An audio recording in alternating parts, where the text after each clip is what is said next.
ક્યારે વિચાર્યું છે કે આપણી આંખોનો રંગ કોના જેવો છે, કે આપણા વાળ વાંકડિયા છે કે સીધા, આપણી ઊંચાઈ કોના પર ગઈ છે?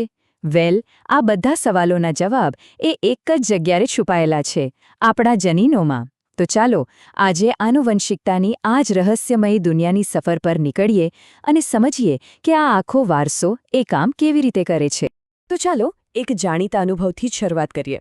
આપણામાંથી ઘણાએ કદાચ નોટિસ કર્યું હશે કે અમુક લક્ષણો, જેમ કે નાકનો આકાર હોય કે પછી હસવાની સ્ટાઇલ, એ માતા પિતામાં નહીં પણ સીધા દાદા દાદીમાંથી આપણામાં ઉતરી આવે છે.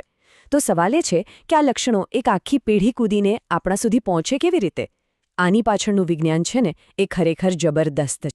બસ આ જે આખી પ્રોસેસ છે ને, એને જ આપણે કહીએ છીએ આનુવંશિકતા. એકદમ સરળ ભાષામાં કહીએ તો શારીરિક અને માનસિક ગુણધર્મો એક પેઢીમાંથી બીજી પેઢીમાં કેવી રીતે જાય છે એની આખી પ્રક્રિયા. પછી એ આંખનો રંગ હોય કે અમુક પ્રકારનો સ્વભાવ, બધું જ આ વારસાનો ભાગ છે જે આપણને આપણા પૂર્વજો સાથે જોડી રાખે છે. હવે આ રહસ્ય પરથી પડદો કોણે ઉઠાવ્યો? તો એનો શ્રેય જાય છે એક ઓસ્ટ્રિયન સાધુ અને વૈજ્ઞાનિક ગ્રેગર મેન્ડલને. વિચારો, 19મી સદીની વાત છે. એમણે પોતાના મઠના બગીચામાં વટાણાના છોડ સાથે પ્રયોગો કર્યા અને એમાંથી જ આનુવંશિકતાના પાયાના નિયમો શોધી કાઢ્યા. અને એટલે જ આજે આપણે એમને આનુવંશિકતાના પિતા તરીકે ઓળખીએ છીએ. મેન્ડલે એક બહુ જ રસપ્રદ વાત નોટિસ કરી. એમણે જોયું કે આ લક્ષણો કોઈ આડેધડ રીતે વારસામાં નથી ઉતરતા, પણ જાણે ગણિતના કોઈ નિયમ હોય ને, બસ એ જ રીતે ચોક્કસ નિયમોને ફોલો કરે છે. અને એમના વટાણાના છોડ પરના ઝીણવટભર્યા કામને લીધે જ આપણને વારસાના મૂળભૂત સિદ્ધાંતો મળ્યા. તો ચાલો જોઈએ કે આ નિયમો આખરે હતા શું અને તે કામ કેવી રીતે કરતા હતા.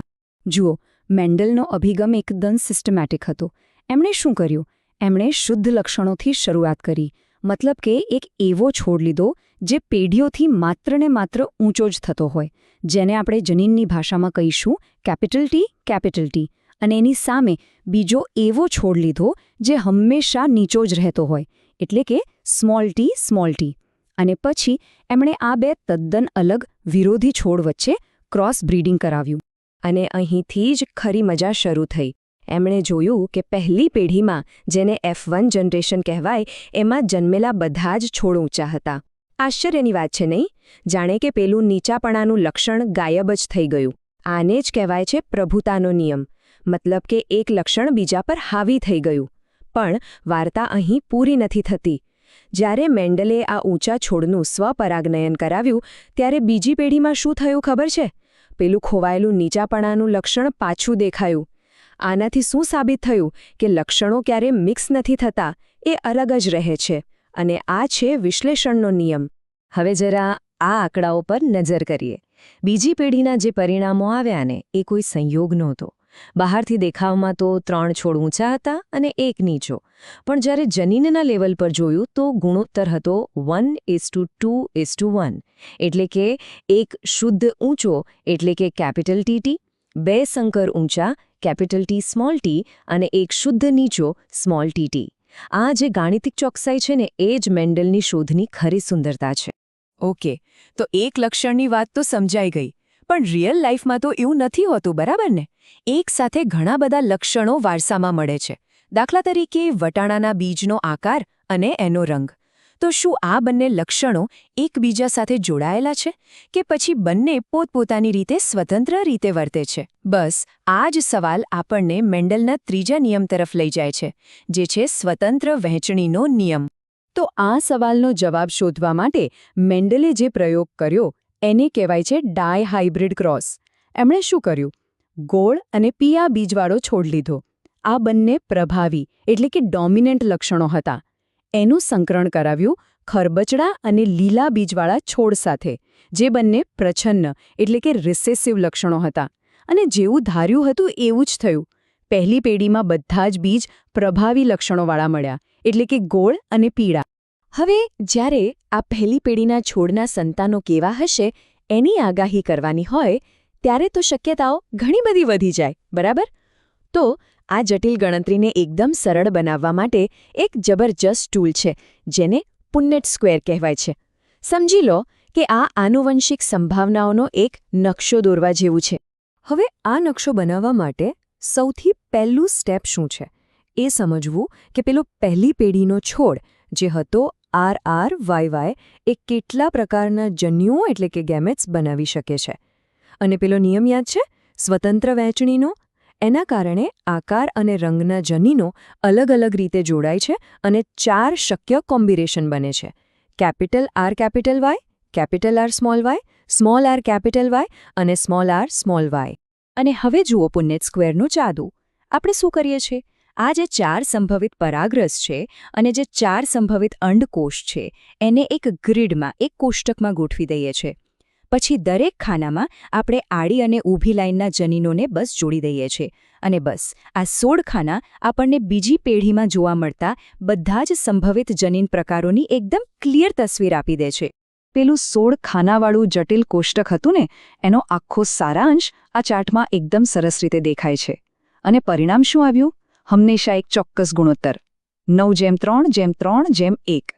આ ગુણોત્તર એ વાતનો પાક્કો પુરાવો છે કે બીજનો આકાર અને એનો રંગ એ બંને એકબીજાથી તદ્દન સ્વતંત્ર રીતે જ વારસામાં ઉતરે છે. હવે એક વાત યાદ કરો, મેન્ડેલે આ વારસાના એકમોને કારકો કે ફેક્ટર્સ કહ્યા હતા. કેમ? કારણ કે એમના સમયમાં DNA કે જનીન વિશે તો કોઈને કંઈ ખબર જ નહોતી. તો સવાલ એ છે કે આ કારકો હકીકતમાં છે શું? વેલ, એનો જવાબ શોધવા માટે આપણે વટાણાના છોડમાંથી બહાર નીકળીને સીધા જ કોષના કેન્દ્રમાં એટલે કે ન્યુક્લિયસમાં જવું પડશે, જ્યાં જીવનની અસલી બ્લ્યુપ્રિન્ટ છુપાયેલી છે. કોષના કેન્દ્રમાં છે ને આવી દોરા જેવી રચનાઓ હોય છે, જેને આપણે કહીએ છીએ રંગસૂત્રો એટલે કે ક્રોમોઝોમ્સ.